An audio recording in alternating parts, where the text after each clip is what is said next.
Tässä videossa ohjeistetaan ruokokatteen asentaminen. Kohteena on katos, joka on kooltaan 4 metriä kertaa 3 metriä. Tyypillisesti ruokokate tehdään 25-30 cm paksuksi kerrokseksi ja yli 40 asteen kattokulmalle. Näin katteesta tulee vedenpitävä ja pitkäikäinen. Nyt katamme 12 neliön katoksen, mutta samat periaatteet sopivat suurempaankin kattoon. Tämä katos on kooltaan sellainen, että yksi kokenut kattomestari tekee sen työpäivässä. Suuremmissa kohteissa on hyvä muistaa telinetyöt ja alkuvalmistelut, jotka vievät oman aikansa.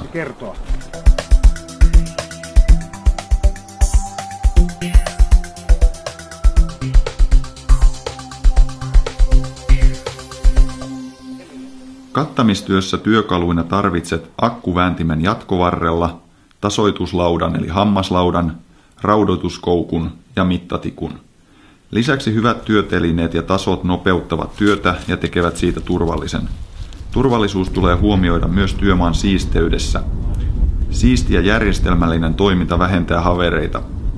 Muun muassa räystään alle maahan kasaantuva ruokosilppu on paloturvallisuusriski. Kerää siis rakentamisesta ylijäävä, tarpeeton silppu etäämmälle kasoihin ja käytä vaikka puutarhakatteena. Kokoa kantavat rakenteet valmiiksi ja muista työnaikaiset tuennat, jotta katolla on tukeva liikkua. Suunnittele ruodejako ja valitse riittävän kokoiset ruodepuut. Sopiva ruodejako on yleensä 30-40 cm.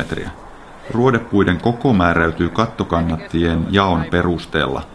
Yleensä kakkoskakkonen eli 50 milliä kertaa 50 milliä tai 32 kertaa 100 millinen puutavara on riittävää ruoteiksi, joihin ruoko kiinnitetään. Alusrakenteena voi olla myös vaneri tai muu puulevy, jolloin ruoteita ei tarvita.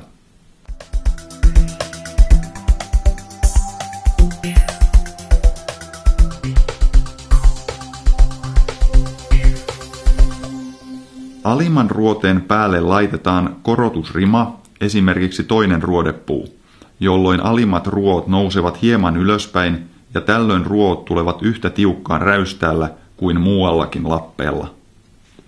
Asenna räystäille linjalangat esimerkiksi 10 cm päähän alimmasta ruoteesta.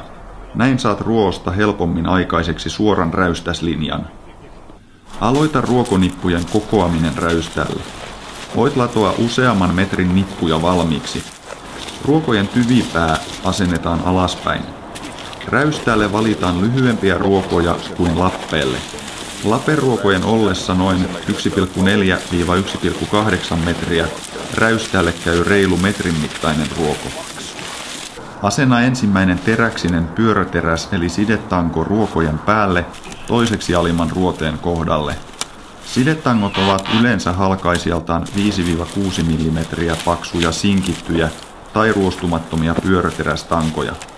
Tangot asennetaan 10-15 cm lopullista katteen pintaa alemmaksi, jolloin ne peittyvät ylempää tulevien ruokojen alle. Ruot pysyvät lopulta katolla myrskytuulellakin, koska ne puristuvat sidetankojen ja ruoteiden väliin. Oikein tehty tiivis katto kastuu rankkasateellakin vain 5 sentin syvyydeltä. Älä avaa vielä ruokonippuja, vaan aloita ruuvikiinnitykset upottamalla ruuvit ruokonipun molemmin puolin ruoteeseen. Käytä ruuveina esimerkiksi 4,5 kertaa 35 mm paksuja ruostumattomia ruuveja 200 mm välein. Ruuveissa on hyvä olla valmiina noin 25 cm pitkä pätkä sinkittyä tai ruostumatonta teräslankaa, jonka loppupää kierretään eli surrataan pyöräteräksen ympäri. Kun olet kiertänyt teräslangan kevyesti sidetangon ympäri, avaa ruokonippu ja tasoita se oikeaan tasoon. Alimmat niput räystäällä kannattaa aluksi asentaa noin 10 cm linjalankaa alemmaksi, jonka jälkeen ne taputetaan hammaslaudalla lopulliseen tasoon. Tarkasta pinnan tasaisuus ja paksuus ja sen jälkeen kiristä teräslangat lopulliseen tiukkuuteen. Välillä on hyvä käydä etäämmältä katsomassa, miltä kate näyttää. Pientä epätasaisuutta tai ruokojen vinoutta ruoteisiin nähden ei huomaa läheltä.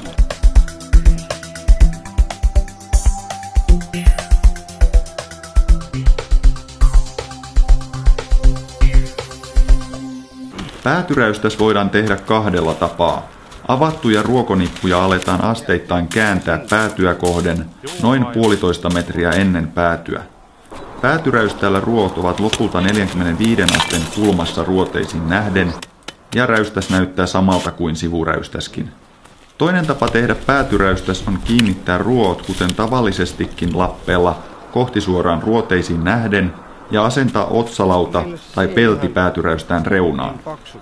Lisää ruokoja aikaisempien päälle. Tasoita kevyesti käsin tai hammaslaudalla. Asenna pyöräteräs ja kiristä se alkuun vain kevyesti. Tasoita uudelleen, mittaa kerrospaksuus ja kiristä sidelangat lopullisesti.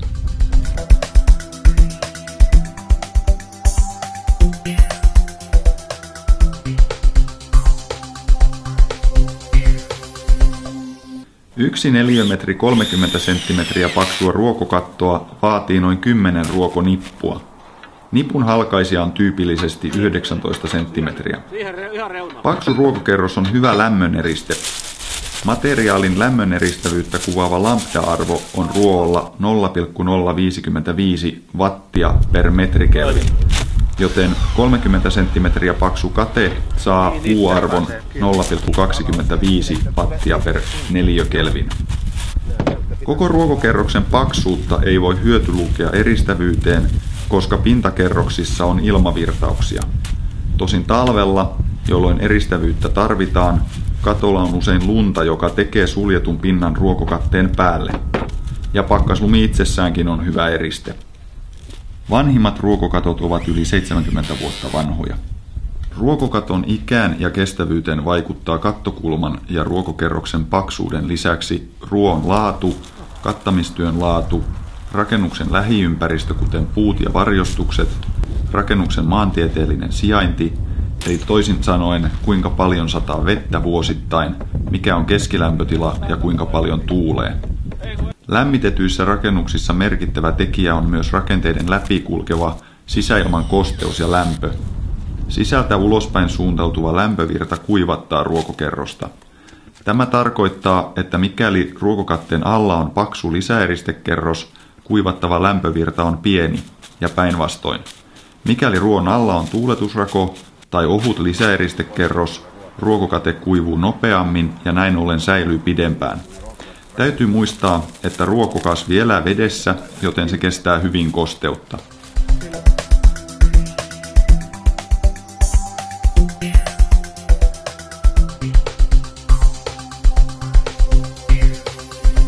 Katon harjan voi toteuttaa monella tapaa. Perinteisesti harjan suuntaisilla ruoilla ja kuusisilla painopuilla tai käyttämällä harjatiiliä tai harjapeltiä. Lopuksi siivoa ylimääräiset korret katteelta vetämällä ne alas harjalla tai haravalla ja siisti katepinta tasaiseksi hammaslaudalla. Liian syvälle menneet korret voi vetää käsin oikeaan tasoon. Mikäli katteesta haluaa entistä ekologisemman, katteen sidontaan käytettävät teräsosat voi korvata luonnonmateriaaleilla. Pyöräterästen sijaan käyvät puunrangat ja ruuvien sijaan sisal, hamppu tai juuttinaru. Sidonnan voi tehdä kokonaan myös luonnonkuitunaruilla tai koivunvitsaksilla ilman tankoja.